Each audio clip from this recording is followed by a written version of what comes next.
Good afternoon, I'm Rob Boskamp, and you're listening to South Texas Midday. Thank you for joining me on this Thursday, August 7th.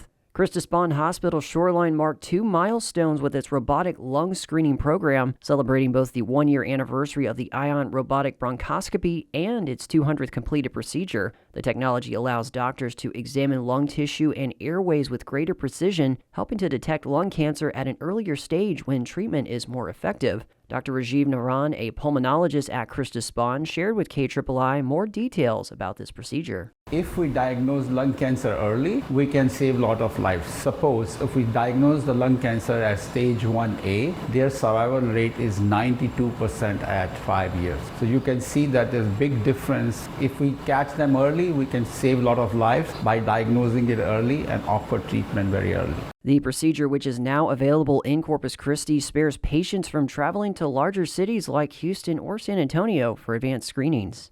The Salvation Army's men's shelter in Victoria is operating beyond its intended capacity, leaving some in need without a place to stay. The shelter has 18 bunk beds available for men who are either working, need housing, or both. Captain Kenny Jones, the Victoria commanding officer, told 25 News Now the shelter regularly houses more than 20 men each night, operating at an average of 126% capacity. Some individuals seeking assistance must be turned away as a result. To manage capacity, the Salvation Army limits the length of stay to 30 days, with some exceptions allowing for longer stays. Hidalgo County officials are weighing a major change to employee health care coverage that could impact thousands of workers. At a recent special county commission meeting, Frontier Direct Care's Joe Wilson presented an analysis of the current county plan as well as what his company has to offer. Hidalgo County currently spends $49 million annually on employee health care. They have about 6,000 employees enrolled in their current insurance plan with Aetna. According to Frontier, with a 15.8% annual rising trend, Hidalgo County's annual health care cost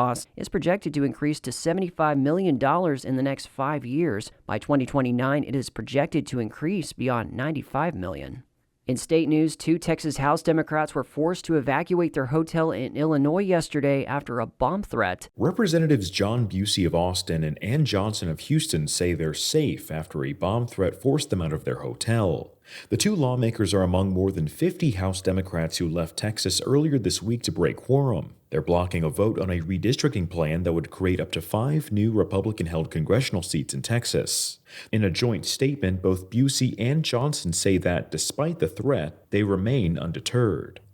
I'm Lucio Vasquez in Houston. Beeville City Council voted not to extend City Manager John Benson's contract during an executive session held this past Tuesday. The contract, which expires tomorrow, was not renewed following a closed-door discussion during the city's second budget workshop for fiscal year 2025 through 26. The decision follows additional cuts, including the elimination of funding for both the Assistant City Manager and Assistant Police Chief positions in the proposed budget. The leadership changes occur amid several key infrastructure and operational efforts, including planning for new water wells and the development of a reverse osmosis plant to address ongoing water concerns. Benson and Assistant City Manager Daniel Dorgan have been leading those efforts. Meanwhile, the City of Victoria has appointed 2 longtime employees as its new assistant city managers. Daryl Lisak and Garrett P. Reyna Jr. were both promoted, with their new roles officially taking effect last month. Lisak, formerly the Director of Environmental Services and the Community Appearance Division, will now oversee environmental services, public works, parks and recreation, communications, and public affairs, as well as emergency management. Reyna, most recently the city's Chief Financial Officer, will now oversee engineering, information technology,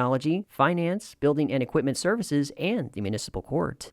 With the premium jumping by nearly $1 million, San Benito CISD's board is continuing to offer the district's employees a cost-free health insurance plan, along with a new option coming with a monthly share. This year, Blue Cross Blue Shield's premium is climbing to $8.8 million, with the district paying $534 for each employee, according to Superintendent Fred Pettis. Of its 1,700 employees, the district offered health insurance plans to over 1,300 participants last year. Under the new premium, the district's offering employees a cost-free health maintenance organization-based plan. In Brownsville, Porter High School teacher Vilma Orduña was selected to participate in the PBS News Student Report Labs. Joe Michael has more. Vilma Orduña is a physics teacher at Porter High School in Brownsville, Texas. She was selected to participate in the PBS News Student Reporting Lab's annual teacher workshop.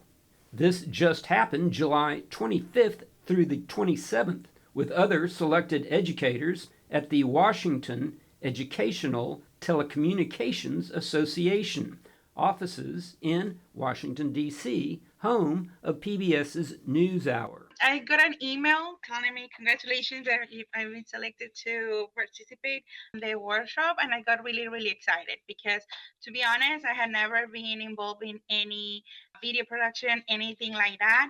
But I'm always trying to learn new things, to get new skills to help my students because I'm really focusing to STEAM, everything about science, invention, all of that. But they also need those skills, my students, because for science fair, I realized that they had to make a video. Ms. Orduña uses PBS content at times for her lessons. I mainly use the lessons for invention education because even if I'm teaching physics, I believe like when the students go through the invention process, they use a lot of the skills or almost the same steps that they do in the engineering process. And now the engineering skills are into robotics. And I've been doing invention with my students for back, I don't know, maybe 10 years. Ms. Orduña and her students have had success at the national level. At the beginning of June, I took 2 students to Invention Convention in Michigan. They placed to go to the nationals, and they invent a pad that is like, it looked like a Band-Aid, that it had a micro needles, that it has an enzyme that help people that have problems with the circulation or like their legs get really swollen. Some of the prototypes they need to work, they don't have to work for the competition.